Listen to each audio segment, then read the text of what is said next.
Hello, everyone. This is Dr. Liana Lianov, and welcome to this Lifestyle Medicine podcast series for the RCSI University of Medicine and Health Sciences. And today's segment is about physical activity, and I'm delighted to have with us as our guest Dr. Ingrid Edshteyn. She's board certified in preventive medicine and has also been involved in our lifestyle medicine community as well as our positive psychology community, the Global Positive Health Institute, and she practices in Los Angeles. Welcome, Ingrid. Thank you so much, Liana. I'm very delighted to be here on this podcast with you today. Wonderful, wonderful to have you. And this topic of physical activity is clearly an important pillar of a healthy lifestyle. Let's begin with, what are the risks of being sedentary?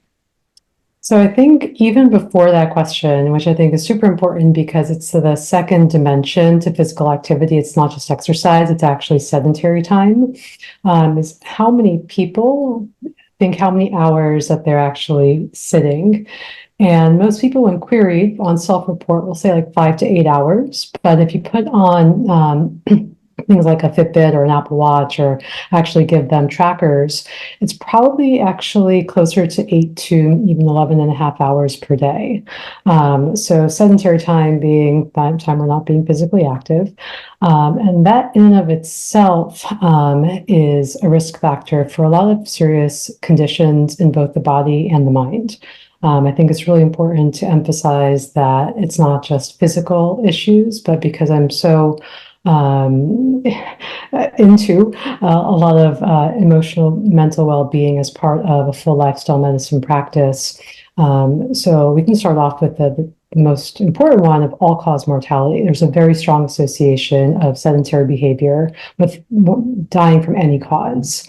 Then you kind of think of like, okay, well, what else could it be related with cardiovascular disease risk? Both if somebody already has cardiovascular disease, but also new incidents of cardiovascular disease. And that's a very strong association as well. Also looking into metabolic health. So this combination of things like high blood pressure, not great cholesterol, diabetes, and insulin response, all of that clustered together is another important consideration when looking into sedentary behavior. The more sedentary behavior, the worse the outcomes are for people who are both diagnosed with those conditions, but also the likelihood of getting those conditions. When it comes to mental health, depression could also be one of those risk factors, as well as anxiety. So sedentary behavior, recently, there was the phrase of sitting is the new smoking, just really kind of the banner of how important that is. Now, that might have been a little bit exaggerated, we'll just say, right? It was good marketing material. I think the numbers, if you look at the numbers, it's more of like, is it 2,000 per 100,000 for smoking and or 200 for 100,000 excess deaths for sittings, but it's still a serious health condition in and of itself. It doesn't come to the level of cigarette use, but it's still very prominent. Yeah, it's an important case that we've got to be on the move throughout the day. And so there are lessons there about moving throughout the day, and also then lessons and recommendations about overall how much physical activity we should be getting per week. And we do have an international audience listening. Can you explain a little bit about more generally the international guidelines for being physically active? Yes, and it's fairly simple. I think they're fairly close to the ones I'm more familiar with the American College of Sports Medicine, but there's also the World Health Organization, and I mean they're falling into line. That I'm speaking primarily for the age group who I work with, adults ages 18 to 64, but also those who are older. We're looking at a moderate intensity activity. So what's moderate intensity? Something that keeping it simple, you can talk, but you can't sync. You're looking at probably up to 70% of your max heart rate. And that kind of, if you're looking at numbers, and that's looking like 30 minutes, 5 days a week is a simple way to look at it. So doing something that gets you a little bit more exertion than just maybe walking around the block, a little bit more vigorous walking. So that is one component of it. So 150 minutes. And or some combination with 75 minutes is something that's at a higher level of intensity, so vigorous exercise. So that's closer to 70 to 85% of your max heart rate. That can be, run, a lot of different, tennis match, or let's just say pickleball match, that gets very intense. Volleyball, lots of even home yard work, lawnmower, gravel around your trench lines for the puddle that's in their backyard. Lots of options for that gets your heart rate up. So some variation of 150 moderate and or 75 minutes vigorous. You can do one or the other. I think one of the most important things is the remembrance of strengthening exercises. So at least 2 days a week of full body muscle strengthening. That could be Pilates, that can be weightlifting, something that provides a stimulus for your muscles to maintain and enhance their strength. In addition, there are specific guidelines for those who are pregnant and for children and for older adults, but those are the general ones for the adult population. So you've mentioned two important groups of physical activity or exercise, which is activity that boosts our heart rate and has the cardiovascular disease benefit. And you've also mentioned the weight training, and that's very important also for some of the same reasons in terms of contributing to our health. I'd love for you to expound on these different types of exercise and other types of exercise and what their different roles are in our health. Yes. So one thing that I also need to mention, because that was the first question, was around sedentary behavior. So that is part of the guideline as well, is just limiting the amount of time being spent sedentary and replacing it, because it's a trade-off. It's time you could have spent doing something that involved movement, even if it's light movement. And some of those other elements of fitness include balance and flexibility.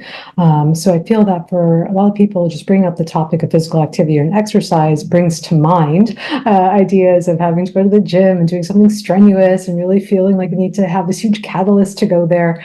That's a big barrier to initiating or even maintaining movement. And I think kind of having a more free approach, an easy-spirited, lower barrier to participation is very helpful in considering that it also includes balance and flexibility types of exercises. There are a lot of different opportunities in which to engage with that, such as Tai Chi and Qigong and yoga, even simple breathing practices that can lead to more movement going forward. If that's where people want to start, that works as well.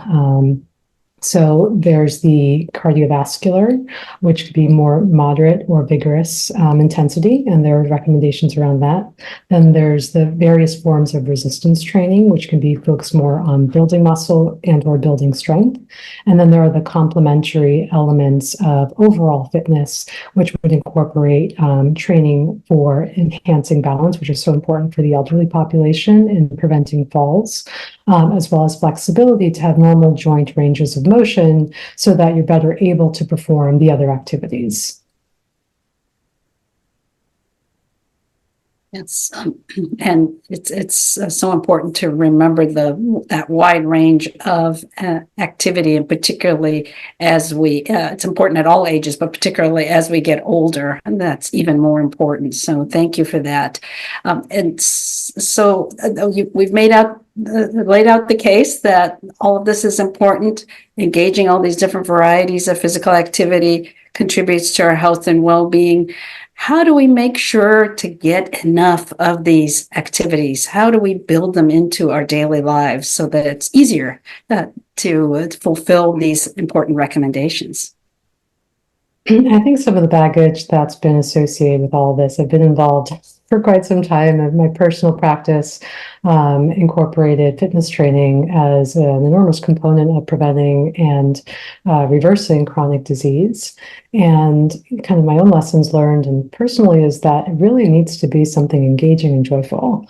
There's just, I feel, all these guidelines and all the data of how it's so important for reducing cardiovascular risk and improving your strength to reduce falls and all the things that we all know.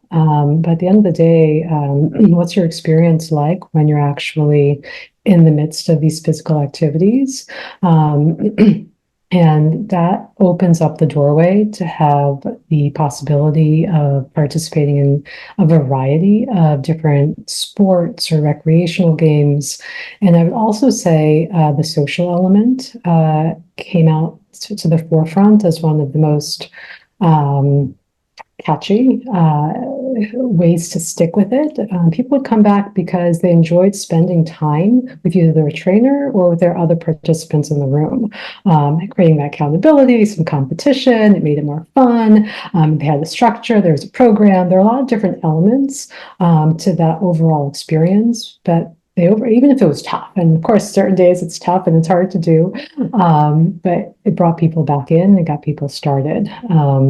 For me, I think one of the important aspects of when things get, into a rut or, feel sluggish and you don't really want to do it, I find like positive role modeling is very helpful, or these kind of, let's say even outlier cases. But, if I see, a 60-year-old male or female just doing all these, impressive feats, like, wow, okay, what am I complaining about?